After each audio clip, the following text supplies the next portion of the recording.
Point fire is legitimately one of the most important skills to learn in Escape from Tarkov, especially for PvP. You probably see people use it all the time, and there's a reason for that. It adds a ton of benefits to you as a player, and I promise if you work on it and practice it, you will get better and you will start winning more fights. In this video, we're going to talk about why point fire is so good, what situations to use it in, and how to practice it so that you can get better and start winning more fights. Let's go ahead and dive right in.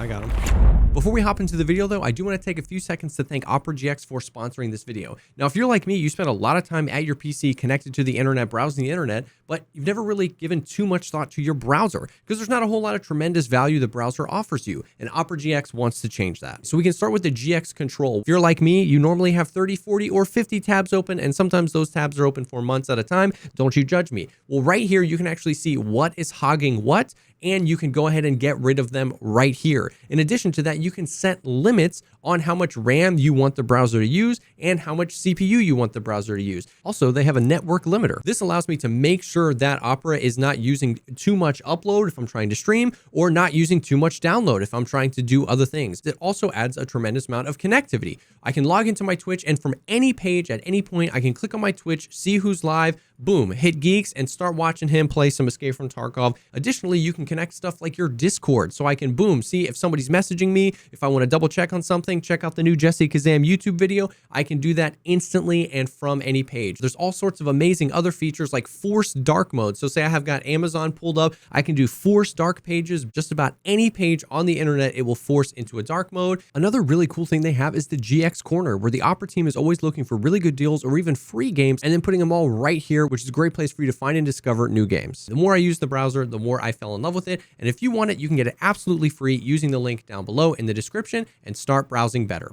With all that out of the way though, let's go ahead and dive into the video. So why is point fire so strong in Escape from Tarkov? Well, first of all, it's only strong in certain situations, in certain contexts, right? And we're going to talk about that in a little bit, but you're not going to want to be sniping point firing. You're not going to be wanting shooting people super far away. The more proficient at it you get, the more you can feel confident. I know a lot of people that would take a target from this distance or even this distance with a point fire, but obviously, it's close quarters is going to be where it shines. One of the reasons why it's so good is because it's just really accurate. In a lot of games, there's a hip fire mechanic where you're just kind of spraying and praying. In Tarkov, your gun is always shouldered, so point firing has a really decently tight grouping of bullets. There's some utility that you can use to make it even more accurate. We're going to talk about in a little bit, but that is the main reason. It's just pretty accurate. Additionally, there's a bunch of other reasons like context, reaction time, and movement speed that make it really good as well. We can talk about movement speed. So I'm going to switch the camera over to the other side there. As I'm moving around, obviously, you can see the speed at which I'm moving, which is actually denoted in the bottom left with those little dots. If I ADS, boom, that cuts that in half. So if I'm swinging a corner or if I see somebody really close to me and I ADS, I am making myself a slower target, an easier target for them to hit, whereas just kind of keeping this open and move around, if I am shooting and moving, I'm making myself a harder target. I'm covering more ground quickly.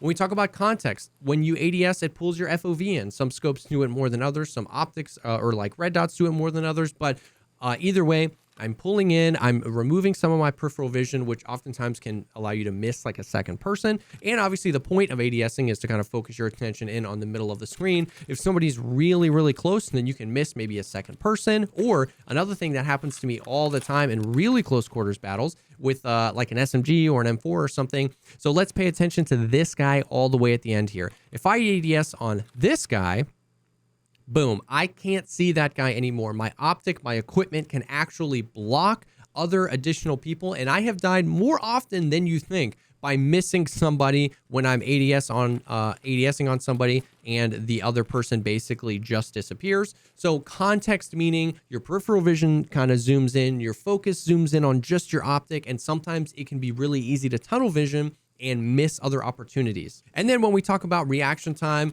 of course, the minutia of actually having to click and then acquire a target. Sometimes I found when people are really, really close to me, I have a hard time tracking them while ADSing. I'm swinging over too far, too wide, and that can come down to just practicing and getting better. But it seems a little bit easier to just kind of like snap to somebody and track them. Obviously, the lasers are a big help. This is going to be the utility that we talk about in a little bit, but it's a little bit easier to follow somebody, the reaction time, without having to ADS. And then another thing we talk about, LPVOs are very, very popular. When we talk about reaction time, I have many times snapped to somebody like this. And now I'm all over the place. I have to fumble and swing around and unzoom.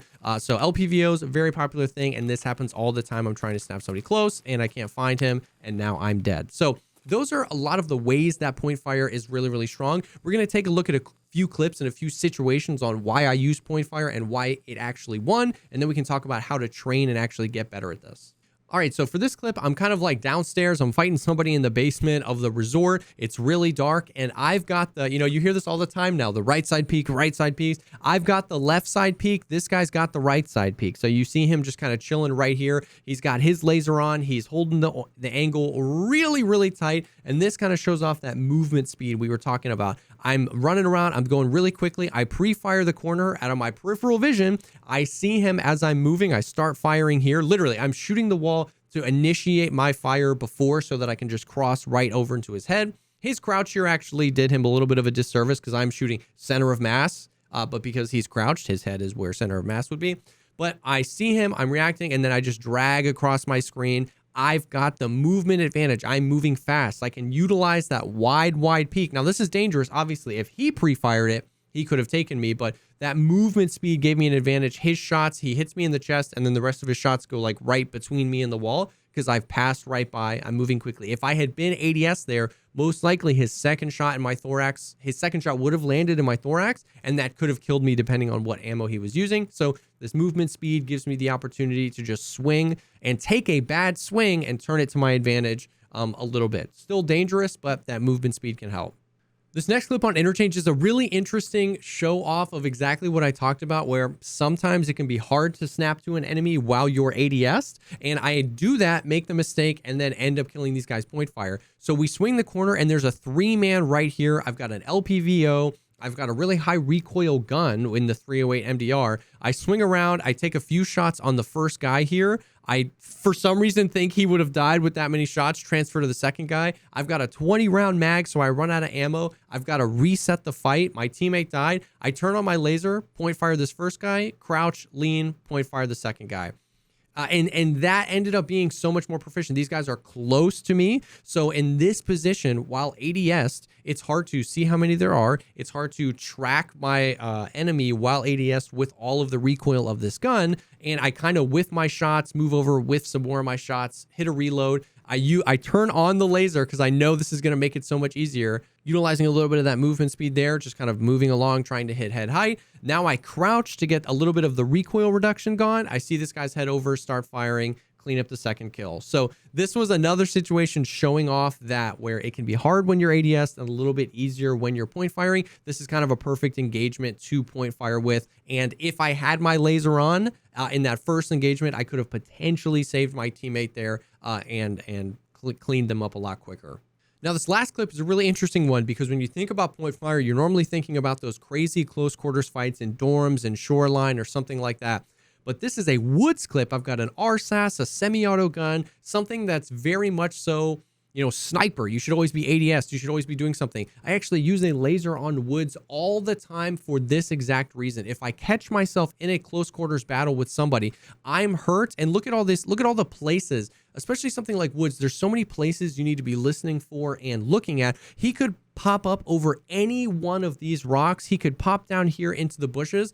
There's so many angles to cover on something like woods. It's not just holding a doorway, that I want to keep as much of my peripheral vision as possible. I know the audio in Tarkov can be weird, and I don't want to only place my trust in the audio. I want to keep as much peripheral vision as possible. I turn my laser on, he pops up, and then boom, I can just take a few shots. While crouched and with a laser on, this point fire is insanely accurate, so I can just wait for the visual cue of where he's going to be, snap to it, take a few shots, and before he knows where I am, I've got 3 or 4 shots at 308, and then I can move. Now I separate, now I get the distance and utilize my long range scope that I have on. So these are a few examples of what we talked about of when point fire is going to be really good. Once again, these are all close range fights, but by utilizing the LPVOs, which are some of the best scopes in Tarkov that can reach out really far, and having a really good proficiency in point fire, you can basically win any fight at any distance. And there are less steps involved with your close quarters battles because you can just trust what you're doing. Now, we talked about how there's some utility to that you can actually use to make your point fire better. Now, your point fire spray is going to be affected if you have a TAC device on, some sort of laser or flashlight. They are going to reduce the spread of your point fire spray, whether that's in semi or full auto. The spread of your guns is going to be tightened up quite a bit. So utilizing a laser is a great way to make point fire easier for you to identify where the target is. I use lasers all the time. I know that lasers can give away your position, but in a fight, being able to see where I'm going to shoot, if I'm going to try and get better at point firing, being able to see where I'm going to shoot is huge. And then if you want, you can move over to the IR versions of some of these, like this guy right here. Technically, I do have a tactical device on. You can see me turn it off and on, that little bit of red.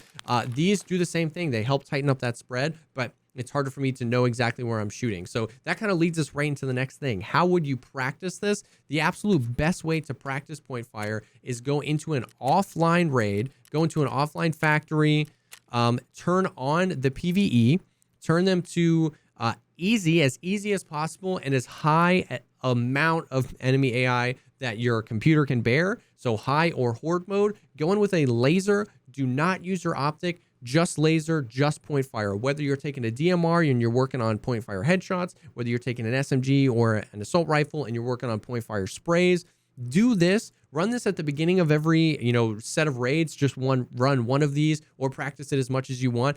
I promise you will quickly get much, much better at point firing, and you will start winning tons more PvP and PvE battles. So that's about it. That's point fire. It's a super important skill to learn. You will be more proficient in Tarkov if you practice it. So hopefully this kind of helps set you up as to why other people use it, when to use it, and how to train with it. And hopefully you go out there and start absolutely dominating using point fire in Escape from Tarkov.